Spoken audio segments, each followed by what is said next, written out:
जैसा कि हमने लास्ट एपिसोड में देखा था, एमसी ने डोंगफेंग फैमिली को खत्म कर दिया है। गार्ड्स जब आते हैं तो उन्हें चारों तरफ तबाह हुआ रूम मिलता है और कोई डेड बॉडी नहीं मिलती, तो वो पुलिस को कॉल कर देते हैं। दूसरी तरफ एमसी सोच रहा था कि कौन सी से घर यहाँ से बहुत दूर है, तो वो गेम में जाके पहले एक माउंट ढूंढेगा, फिर वो माउंट से कौन सी घर जाके उसका भी खेल खत्म कर देगा। और उसने एक रैंडम होटल में जाके रूम बुक कर लिया था और वो गेम में चला आता है। आते ही आन्वी से बताती है कि लिटिल ब्लैक को एक टूम की एंट्रेंस मिल गई है, पर वो टूम हमारे लेवल से बहुत ज्यादा आगे है। तो एमसी इससे कोऑर्डिनेट मांग लेता है और उसी टूम में आ जाता है। इस टूम की एंट्रेंस तो एक कुएं की जैसी थी, पर अंदर बहुत सारी जगह थी। अंदर आते ही वो यहाँ के गार्डियन को मारता है, जो कि लेवल 12 का गोल्ड ग्रेड मॉन्स्टर था। और मरने के बाद उसकी बॉडी में एक कॉर्प्स एक्सप्लोजन होता है, जिससे एमसी बाल बाल बचता है। फिर वो इसकी लूट को कलेक्ट करता है, जिसके अंदर से इसे बहुत सारी चीजें मिलती हैं, पर इसके काम की सिर्फ दो ही चीजें थी, एक बढ़िया सी स्किल बुक और एक बढ़िया सा आर्मर। ये दोनों ही चीजें एमसी को बहुत पसंद आती हैं और अब वो इसी टूम के अंदर जाने के लिए आगे बढ़ने लगा है। यहीं पर हमारा पिछला एपिसोड खत्म हो गया था। हमारे आज के एपिसोड की शुरुआत होती है, हमें एक pumped up muscle man goblin को दिखाते हैं, जिसकी हालत देख के लग रहा है कि ये हफ्तों से कुछ सस्पिशियस सफेद पाउडर्स पे जी रहा है। ये गॉब्लिन एक स्विंग मारता है, इसके हथियार से एक स्लैश निकलता है जो इतना ताकतवर होता है कि इसके सामने खड़ी दो लोग, एक तो एमसी की बहन और उसकी दोस्त, दोनों ही बीच में से कट जाती हैं। बेचारियों की शक्ल पे खौफ साफ साफ नजर आ रहा है। इनकी चीखें खत्म भी नहीं हुई थी और अगले ही पल ये दोनों ही टाउन में टेलीपोर्ट होके आ जाती हैं। पर ये दोनों अकेले हंटिंग नहीं कर रही थी, इनकी टीम में एक आदमी भी था जो पहले तो सबर करके आराम से बैठा था, फिर अगले ही पल इसका सबर का बांध टूटता है और बंदरों के राजा की तरह ये जोरदार चीख लगाता है। फिर वो क्वीन शावी की कॉलर पकड़ के एकदम से इसको अपनी तरफ खींचता है, जिससे तो क्वीन शावी को पसीने छूटने लगते हैं और वो इसके ऊपर चिल्लाता है, तू क्वीन शावी यूजलेस इडियट, तू बस शरीर से ग्रो हुई है, दिमाग से नहीं। जब भी हम हर बार मरते हैं सिर्फ और सिर्फ तेरी वजह से। अब तो मेरे पास बस 2 सालों की नॉन ट्रेडेबल लाइफ स्पैन बची है। फिर वो इसको धक्का मार के दूर फेंक देता है, जिससे तो क्वीन शावी की भी चीख निकल जाती है और वो चिल्लाता है, अब तो तू मुझे स्कूल में भी दिख मत जाना, वरना वहीं तुझसे निपट लूंगा।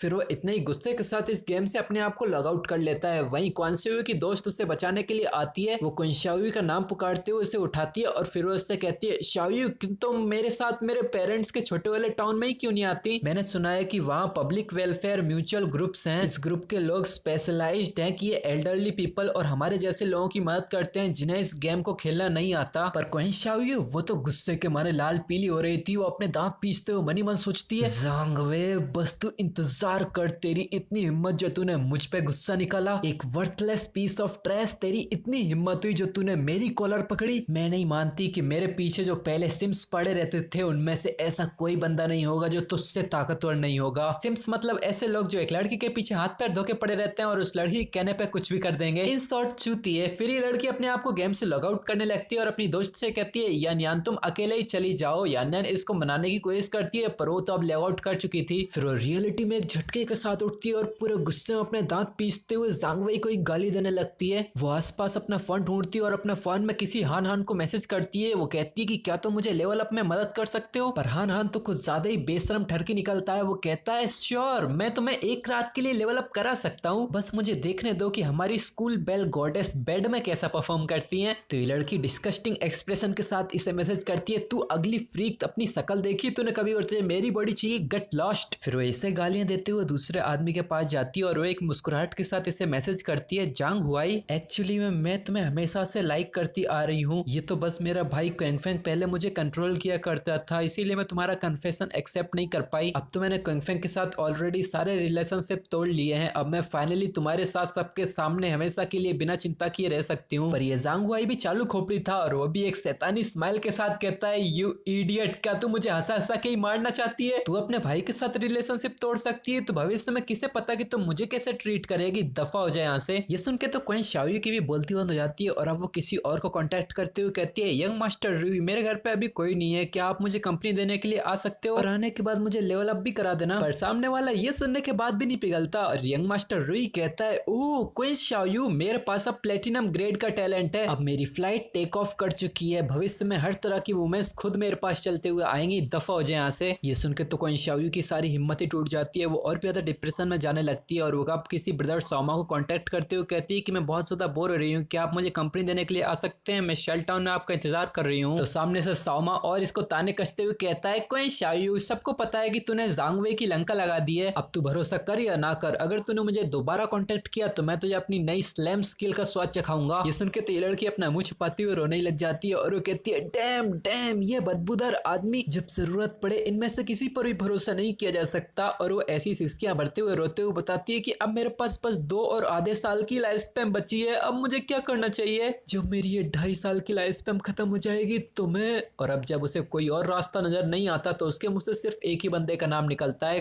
Qing Fang. रोते रोते उसका चेहरा भी लाल पड़ने लगा था। वो अंधेरे कमरे में अपने आंसू पोंछते हुए कहती है कि हाँ, वो मुझे बिल्कुल इग्नोर नहीं करेगा, जरूर उसके पास इस प्रॉब्लम को सॉल्व करने का भी कोई सॉल्यूशन होगा ही, मुझे जल्दी से जाके उसे ढूंढना पड़ेगा। फिर हमारा सीन चेंज होकर एमसी की पुरानी अपार्टमेंट बिल्डिंग पे जाता है जहाँ पर पहले क्विंग फैंग रहा करता था। ये लड़की सीधा एमसी के घर के सामने आ खड़ी है। वो क्विंग फैंग के घर के दरवाजे के सामने खड़े होकर मनी मन सोचती है कि जैसे ही मैं अंदर जाऊंगी मैं क्विंग फैंग को ढूंढूंगी और तुरंत माफी मांग लूंगी, थोड़े मुलायम शब्द बोलने से वो जरूर मुझे माफ कर देगा, पर मैंने कुछ गलत नहीं किया तो मैं माफी क्यों मांगू। फिर वो अपने ही शब्दों को नकारते हुए दरवाजा खटखटाने के लिए आगे बढ़ती है और वो मनी मन सोच रही थी, नहीं नहीं, मैं ऐसा कुछ नहीं सोच सकती शाओयू, अभी तो सर झुकाने का काम टेम्परेरी है, मैं पहले उसके सामने उसकी बातें मानने का नाटक करूंगी, फिर मैं उससे मुझको लेवल अप कराने के लिए पूछूंगी, वो डेफिनेटली राजी हो जाएगा, वो हमेशा से बचपन से ही मेरी सारी चीजों को पूरा करते आ रहा है। फिर वो बड़ी खुशी से इसका दरवाजा खटखटाते हुए सोचती है कि एक बार मैं लेवल अप कर जाऊं और मेरी लाइफ स्पैन शॉर्टेज की प्रॉब्लम खत्म हो जाए, फिर तो मैं कंप्लीटली इससे सारे रिश्ते नाते तोड़ लूंगी। हाँ, ऐसे चलेगा, मैं ऐसे ही करूंगी, शाओयू तू तो जीनियस है। फिर वो दरवाजा खटखटाते हुए कहती है, क्विंग फैंग दरवाजा खोलो, दरवाजा खोलो क्विंग फैंग। फिर वो अगले 2 मिनट तक ऐसी दरवाजा खटखटाते हुए क्विंग फैंग को आवाज लगाते हुए कहती है, क्विंग फैंग दरवाजा खोलो, क्विंग फैंग सोना बंद करो और जल्दी से दरवाजा खोलो, क्विंग फैंग मैं वापस आ गई हूँ। सामने से कोई और आवाज नहीं आ रही थी पर फिर भी वो खटखटाई जा रही थी, क्विंग फैंग क्या तुम पहले दरवाजा खोल सकते हो, जल्दी करो क्विंग फैंग। पर अब भी कोई जवाब ना मिलने पे वो लड़की अपने असली रंग दिखाना शुरू कर देती है और वो एक लात मार के दरवाजा खोलती है और वो चिल्लाती है, मैंने तुझसे बोला कि दरवाजा खोल, क्या कर रहा है तू डकिंग बास्ट, क्या तू मेरी काइंडनेस का फायदा उठाने की सोच रहा है। देखने से साफ पता चल रहा था वो अपना आपा खोते जा रही थी, पर जब वो सामने देखती हुई एकदम से उसकी बोलती बंद हो जाती है क्योंकि सामने का कमरा पूरी तरह से खाली था। क्विंग फैंग तो क्या वहां पर कुछ भी नहीं था और वो कहती है क्या हुआ यहाँ से, क्विंग फैंग कहाँ गया, बेड टेबल और कपड़े सब कुछ गायब है। वो अपना फोन निकाल के क्विंग फैंग को कॉल करने की कोशिश करती है तो जवाब आता है, माफ करना जिस नंबर को आपने डायल किया है वो स्विच ऑफ है। जो सुन के ये लड़की कहती है, क्या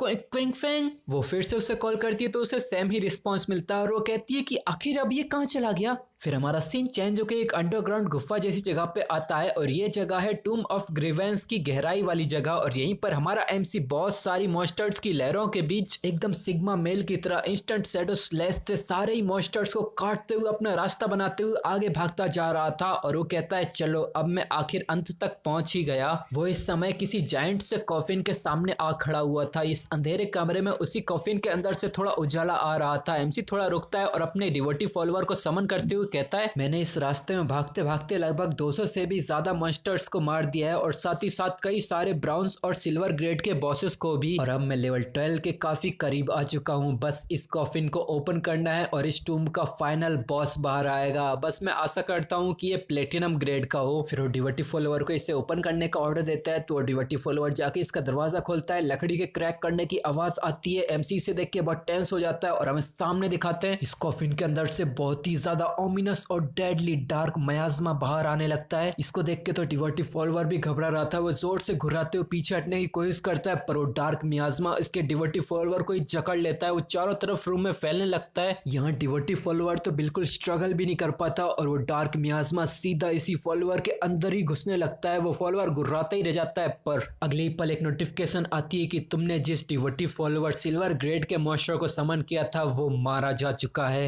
एमसी जब इस मयाजमा को चारों तरफ फैलते हुए देखता है तो मनी मन सोचता है कि ये बस एक गोल्ड लेवल का बॉस है डेथ मयाजमा, पर डैम इट, मैं एक्चुअली भागते भागते इस घिनौनी चीज के सामने कैसे आ गया। इसके पास एक्चुअली में कोई भी फॉर्म नहीं है, मतलब ये फिजिकल अटैक से बिल्कुल इम्यून है। मुझे याद है मेरी पिछली जिंदगी में भी इसे किसी ने रिलीज कर दिया था। इसके रिजल्ट के चलते ये मयाजमा फैलते फैलते बगल के ही आउटपोस्ट में भी फैल गया। इसकी वजह से वहां पब्लिक को अनजाने में ही बहुत ही मैसिव कैजुअलिटीज का सामना करना पड़ा। वो इससे बचते हुए मनी मन सोचता है कि अगर ये तुम्हें पोजेस कर ले तो इससे बचने का सिर्फ 2 ही रास्ते हैं, या तो तुम्हारा टीममेट इसे डिस्पेल करने में तुम्हारी मदद करे और या तो तुम्हारे पास कुछ सर्टेन क्लासेस होनी चाहिए जो कुछ ऐसी स्पेल्स जैसे इनविंसिबिलिटी को कुछ समय के लिए यूज कर सके अपनी जिंदगी को प्रोटेक्ट करने के लिए, वरना तुम्हारी मौत पक्की है। पर इसके अंदर एक और सीक्रेट है क्योंकि इसकी मेन बॉडी इसी डार्क मयाजमा के अंदर छुपी है। फिर वो अपनी डार्क नाइट रिंग ब्लेड का इस्तेमाल करता है जिससे चारों तरफ एमसी की पावर्स का घेरा बनने लगता है और ये डार्क मयाजमा भी इसी के साथ ही घूमने लगता देखता है और एमसी को थोड़ी देर में एक अजीब सा प्लांट दिखाई देता है जिसके सर पे बहुत ही सारी आंखें बनी हुई थी। इसके मिलते ही एमसी अपनी गिफ्ट ऑफ ग्लोरी और पॉइजनस डार्ट को मिला के इसके ऊपर हमला करना शुरू कर देता है और एक दो हमले के बाद इसको काट के आगे निकल जाता है। एक नोटिफिकेशन आती है, तुमने एक गोल्ड ग्रेड मॉन्स्टर डेथ मयाजमा को मारा है। एमसी को इसे मारने में बहुत ही ज्यादा आसानी हुई थी, पर वो मनी मन सोच रहा था इस बॉस की स्ट्रेंथ साफ साफ प्लेटिनम टीयर की है, पर फिर भी इसे गोल्ड ग्रेड का माना जाता है और ये बस गोल्ड ग्रेड के आइटम्स ही ड्रॉप करता है। फिर इस बॉस की लूट भी लाइफ स्पैम में डिसॉल्व होने लगती है और अपना एमसी एक गहरी सांस भरते हुए कहता है,